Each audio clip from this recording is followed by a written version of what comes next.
pin món này mà rồi này đăng luôn stream luôn ban dạ pin mà anh thay đây muốn đừng đào ca của đi សម្រាប់ខ្ញុំចាប់តាំងពីប្រកួតនៅស្ថានីយ៍ហុងមេហើយ3សប្តាហ៍ត្រៀមខ្លួនបាន3សប្តាហ៍3សប្តាហ៍នេះយើងគិតថាគ្រប់គ្រាន់សម្រាប់យើងឯងការវឹកហាត់អី គ្រប់គ្រាន់ ពេញទេពេញ 100% ណា បាទ កាលពីលើកមុនបងប្អូនយើងគាត់ថាអ្នកស្អាតតាហើយមិននឹកស្មានទៀតថាយើងធ្វើបានណាសម្រាប់ថ្ងៃស្អែករំពឹងថានឹងធ្វើបានល្អដល់កម្រិតណាដែរ តន់ហ៊ាននិយាយ អត់ទាន់ហ៊ាននិយាយទេជួបគ្នាចាក់ដៃលើសង្វៀនណាយល់យ៉ាងណាចំពោះសមត្ថភាពពេជ្រអាទិទេពប្រមាណរយៈពេលចុងក្រោយនេះឃើញតែឡើងជើងខ្លាំងយល់យ៉ាងណាដែរ បាទចុងក្រោយក៏ល្អមែន ល្អមែនទេមើលឃើញចំណុចខ្សោយគាត់ហើយនោះ ជើងនិយាយបងអត់ហ៊ាននិយាយយ៉ាងស្អែកដឹង អេហ្នឹងបានចម្លើយដែលអែមនេះ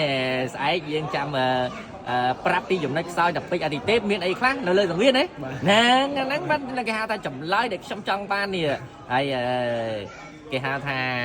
យ៉ាងណាដែរអាទិទេពឡើងជើងខ្លាំងប៉ះសិតតែលំដាប់ល្អអីយើងមានអារម្មណ៍ថាព្រឺសាច់តិចឬក៏អត់ទេ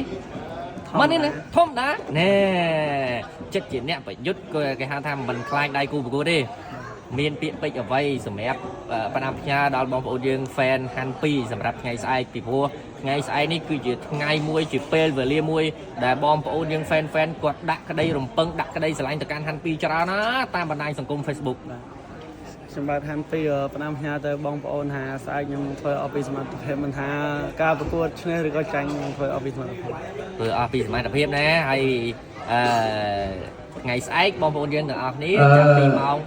3រសៀលតទៅបងប្អូនយើងតាមដាន